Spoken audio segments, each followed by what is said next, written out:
अस्सलामुअलैकुम, मेरा नाम है जहासे बाजपेयी और ये है Toyota Corolla GLI 1.3 automatic 2017 model. और ये गाड़ी पाकिस्तान में बहुत लंबे अरसे तक आई है और बहुत ज़्यादा पॉपुलर रही है क्योंकि इतनी बड़ी बॉडी में कोई 13 सीसी गाड़ी नहीं आती और बाय द वे अब भी नहीं आ रही। ये गाड़ी अच्छी खासी बड़ी है, सिविक के साइज की थी बट 1300 थी तो फ्यूल इकोनॉमिकल थी। इस गाड़ी को डिसकंटिन्यू करके अब इसकी जगह यारिस आ गई है, बट ये काफ़ी अच्छी गाड़ी थी और इसी वजह से इस गाड़ी की मार्केट अभी भी काफ़ी ज़्यादा स्ट्रॉन्ग है। ये सब मैं कवर करूँगा आगे जाके। फिलहाल अगर बात की जाए इस गाड़ी की प्राइस की तो ये इस्लामाबाद रजिस्टर्ड है, फर्स्ट ऑनर है और इसकी डिमांड 44 लाख है। ये साइकिल मोटरस्पोर्ट के पास अवेलेबल है और अगर आपने इसके बारे में कोई इन्फॉर्मेशन लेनी है तो आप दिए गए नंबर पर कॉल कर सकते हैं या फिर आप साइकिल मोटरस्पोर्ट को विजिट कर सकते हैं जो कि रावलपिंडी में DH2 के गेट 1 के अपोजिट लोकेटेड है। हमारी एक और ब्रांच भी है रावलपिंडी में मरी रोड पे। Overall it's a great sedan and today I am going to review it.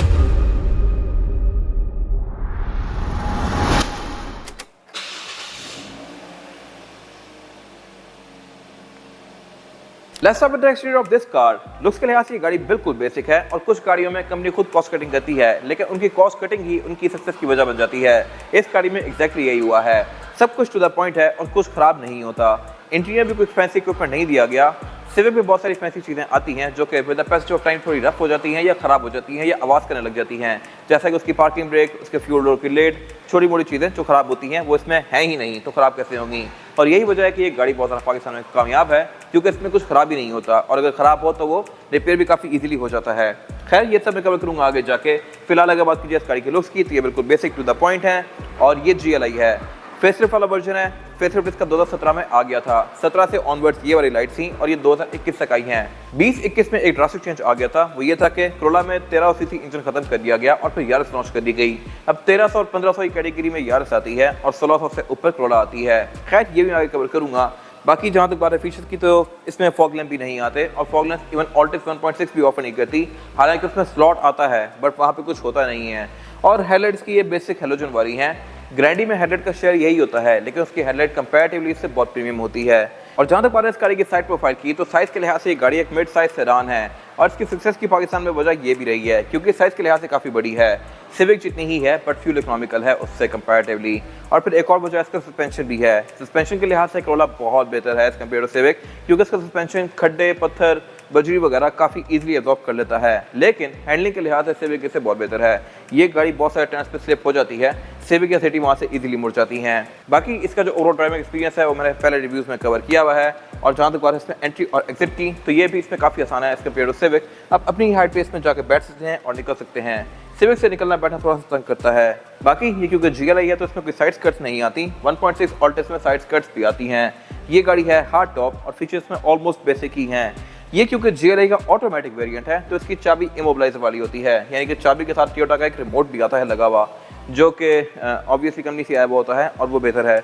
GLI की चाबी जो सिंपल होती है 1.3 उसकी चाबी बिल्कुल मेहरान जैसी होती है, उसमें कोई इमोबिलाइजर वाला फीचर भी नहीं आता, उसको लॉक अनलॉक भी चाबी से करते हैं तो ऑटोमेटिक में ये चीज़ बेहतर हो जाती है। और जहाँ तक बात है इसके इस वाले एरिया की तो इसमें जो फ्यूल टैंक है ये 55 लीटर्स का आता है। अब ग्रैंडी हो या 1.3 हो, फ्यूल टैंक कैपेसिटी सेम है तो 1300 सीसी वाली गाड़ी एवरेज एक तो अच्छी देती है ऑब्वियसली, लेकिन एक फुल टैंक में ये गाड़ी चलती भी अच्छा खासा है। बाकी इसमें बैक पे बैठना निकलना आसान है। GLI में सेंटर कंसोल आता है, मोर ऑफ दैट लेटर। और ग्रैंडी की रेयर बेंचेस फोल्डेबल भी होती हैं जो कि छोटे वर्जन में नहीं आती।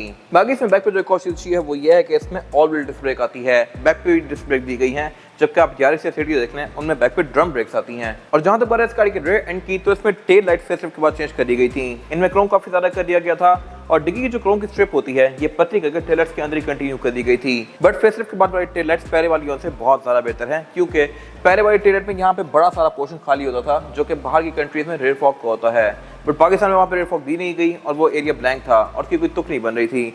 तो ये वाली लुक बहुत बेहतर है। और इसकी ट्रंक का अनलॉकर बैक पे कोई नहीं आता, ये मेरे ख्याल से वियर्ड चीज़ है। कहीं भी कोई बटन या की होल नहीं दिया गया जहाँ से आप इसको खोल सकें, तो इसको आप अनलॉक चाबी से ही करेंगे। और ट्रंक कैपेसिटी के लिहाज से भी गाड़ी डिसेंट है। इंटरेस्टिंग फैक्ट यहाँ पे ये है कि इसकी ट्रंक कैपेसिटी यारिस से कम है। यारिस की डिग्गी डीप ज़्यादा होती है, इसकी इतनी डीप नहीं है। बाकी स्पेट है ये गाड़ी ऑफर करती है। बैक बम्पर भी इसका काफ़ी बोल्स्टर्ड है बट एक्स वाला बम्पर काफ़ी बड़ा कर दिया गया था इससे। और जहाँ तक बात है इस गाड़ी की इंटीरियर की थी, ये पूरी गाड़ी की तरह बिल्कुल बेसिक सा है, लेकिन यहाँ वो सब दिया गया है जो कि आपको डेली यूज़ के लिहाज से चाहिए हो सकता है। इंटीरियर के लिहाज से ये गाड़ी काफ़ी स्पेशियस है और यही इसका यूनिक सेलिंग पॉइंट था। और ओवरऑल ड्राइव के लिहाज से भी ये गाड़ी काफ़ी कंफर्टेबल है। स्टीयरिंग व्हील इसमें पूरा ही प्लास्टिक का आता है, कोई मल्टीमीडिया या कंट्रोल्स नहीं दिए गए यहाँ पे। मीटर भी इसका बिल्कुल सिंपल सा है और फेसलिफ्ट में इसके फॉन्ट्स थोड़े चेंज कर दिए गए थे। क्रूज वगैरह ये गाड़ी ऑफर नहीं करती। हेडलाइट इसमें सिंपल से हैं और वाइपर भी इसमें नॉर्मल से हैं। डैशबोर्ड इसका अच्छा खासा स्पेशियस है और इसके अलावा एयर वेंट्स वगैरह बिल्कुल बेसिक दिए गए हैं। और जहां तक बात है मल्टीमीडिया पैनल की, तो इसमें क्लैरियन का आता है GLI में। XLI में मल्टीमीडिया पैनल टोयोटा का ही आता है, उसमें ब्लूटूथ नहीं होती। इस क्लैरियन वाले पैनल में ब्लूटूथ होती है GLI में। और फिर 1.6 में आता है एल्पाइन, उसमें फीचर थोड़े और बेहतर होते हैं, वो पूरी स्क्रीन होती है। और फिर ग्रैंडी में पैनल अलग से आता है, वो भी डिफरेंट होता है। और उसमें टोयोटा शो, टोयोटा कनेक्ट, उस तरह की बहुत सारी चीज़ें आती हैं जो कि 1.6 वाले पैनल में नहीं होती। तो हर ट्रिम के लिहाज से पैनल भी डिफरेंट हैं। बाकी इसके अलावा नीचे इसके ये क्लाइमेट कंट्रोल दिया गया है जो कि बिल्कुल बेसिक है। नीचे इसकी पावर आउटलेट वगैरह दिए गए हैं और गियर सिलेक्टर दिया गया है। गियर्स की जो इसमें सिलेक्शन है वो है PRND 3, 2 और लोड। और ये ऑल्टिस 1.6 में भी गियर ऐसा ही आता था। ट्रांसमिशन इसमें 4 स्पीड थी जो कि इसके इंजन को और इवन 1.6 के इंजन को भी थोड़ा लिमिट करती थी। 1.6 में रिसेंटली टोयोटा ने ट्रांसमिशन CVT दे दी है, जिससे उसकी परफॉर्मेंस काफ़ी बेहतर हो गई है। और उस गाड़ी का मैंने टेस्ट ड्राइव रिव्यू किया हुआ है जो कि आप जाके हमारे चैनल पर देख सकते हैं। वो गाड़ी बेहतर है काफ़ी। बाकी इसके अलावा पीछे आउटलेट दिए गए हैं, नॉर्मल कप होल्डर्स हैं, सेंटर कंसोल है, सीट्स की फैब्रिक की फिनिश में है और ये है मैनुअली एडजस्टेबल। फैब्रिक भी काफी कंफर्टेबल रहता है, स्पेशली पाकिस्तान जैसी कंट्री में। और इसकी डोर्स में भी यही फैब्रिक कंटिन्यू किया गया है। GLI में विंडोज पावर्ड आती हैं, XLI की विंडोज आप हाथ से खोलते हैं। बट अगेन जिस प्राइस पॉइंट पे वो गाड़ियां थी 16 लाख 17 लाख की ब्रांड न्यू, उसके लिहाज से वो ठीक था। बाकी इसमें फिर डोर लॉक एंड लॉकर यहीं पे दिए गए हैं क्योंकि इसमें सेंट्रल लॉकिंग है। XLI में ये भी नहीं आते। हेडरूम के लिहाज से ये काफी स्पेशियस है। लाइट्स यहाँ पे सिंपल सी दी गई हैं, टोटल 3। और इसके अलावा फेसलिफ्ट वाली गाड़ी के जो हाईलाइट फीचर था वो ये था कि इसमें एयर बैग दे दिए गए थे। इसके स्टीयरिंग में और डैशबोर्ड में एयर बैग है जो कि पहले नहीं आया करते थे। और जहां तक बात है इसमें रेयर पैसेंजर्स की सीटिंग कैपेसिटी की, तो ये भी पूरी गाड़ी की तरह काफी स्पेशियस है। लेगरूम का भी यहाँ पे इशू नहीं है और हेडरूम का भी। फ्लोर बेड भी इसमें फ्लैट है और सीट भी इसमें 3 प्रॉपर हैं। 3 हेडरेस्ट भी दिए गए हैं, तो यहाँ पे 3 लोग कंफर्टेबली बैठ सकते हैं, जबकि सिटी और यारिस बैग पे काफी तंग होती हैं। और ये गाड़ी है भी सिर्फ ज़्यादा स्पेशियस बैक पे, ना इसमें टनल जारी है नीचे से और ना ही इसकी सीट साइड पे जाके बिल्कुल सीधी है, तो यहाँ पे इजीली 3 लोग एडजस्ट हो जाते हैं। और GLI में फिर ये सेंटर कंसोल भी आता है, XLI ये ऑफर नहीं करती। सीट बेल्ट में 3 अलग अलग दी गई हैं, यहाँ पे चाइल्ड सीट एंकर्स भी आते हैं आइसोफिक्स वाले। और बाकी आज की ग्रैंडे जो कि 80 लाख प्लस चली गई है, वो गाड़ी बैक पे सेम टू सेम ऐसी है। तो इस लिहाज से ये गाड़ियाँ भी मार्केट के लिहाज से काफ़ी स्ट्रॉन्ग हैं अभी तक। फीचर्स यहाँ पे कोई खास नहीं दिए गए, विंडोज पावर्ड हैं। और जहाँ तक बात है इस गाड़ी के इंजन की, तो इंजन इसमें बहुत सारे आते थे, 1300, 1600, 1800 और फिर 2000 सीसी भी। ये गाड़ी 1300 है और 2 NZFE है। सबसे ज़्यादा पाकिस्तान में गाड़ी बिकी यही है क्योंकि इसमें XLI और GLI दोनों वेरिएंट्स आते थे और ये गाड़ी बिल्कुल बेसिक टू द पॉइंट है। इंजन इस पर काफ़ी छोटा सा है और उसकी वजह यह है कि इस बड़े सारे इंजन में 1800 सीसी इंजन भी आता है। ट्रांसमिशन उसमें CVT होती है, वो एक डिफरेंट चीज़ है, उसके रिव्यूज़ हमने किए हुए ऑलरेडी। बट जहाँ तक बात है इस गाड़ी की, तो इसमें ऑटो और मैनुअल दोनों ऑफर होती है। ये गाड़ी ऑटोमेटिक है और जहाँ तक बात है एवरेज की, तो ये गाड़ी आपको तकरीबन 12-13 की देगी शहर में। अगर आप इसको लॉन्ग पे लेके जाते हैं तो ये और बेहतर दे सकती है, लेकिन अगर आप इसको प्यार से यूज़ करें तब ये 15-16 तक जा सकती है, डिपेंडिंग अपॉन ड्राइविंग पैटर्न। फिर GLI में ABS भी आती है, XLI ABS ऑफर नहीं करती। और जहाँ तक बात है हॉर्स पावर की, तो ये गाड़ी 84 हॉर्स पावर यूज़ करती है, जो कि ठीक है स्पॉइल साइज के लिहाज से डे टू डे यूज़ में। बाकी इस गाड़ी के बॉन्ड के अंदर सोल्यूशन दी गई है, इंजन बेस का ऑलमोस्ट पूरा ही एक्सपोज है। और इसके अलावा जहाँ तक बात है मेंटेनेंस की, तो इसके पार्ट्स आपको पूरे पाकिस्तान में इजीली मिल जाएंगे क्योंकि ये इंजन बहुत लंबे अरसे से आ रहा है पाकिस्तान में। ये 2003-4 में आना शुरू हुआ था और यहाँ तक आया है।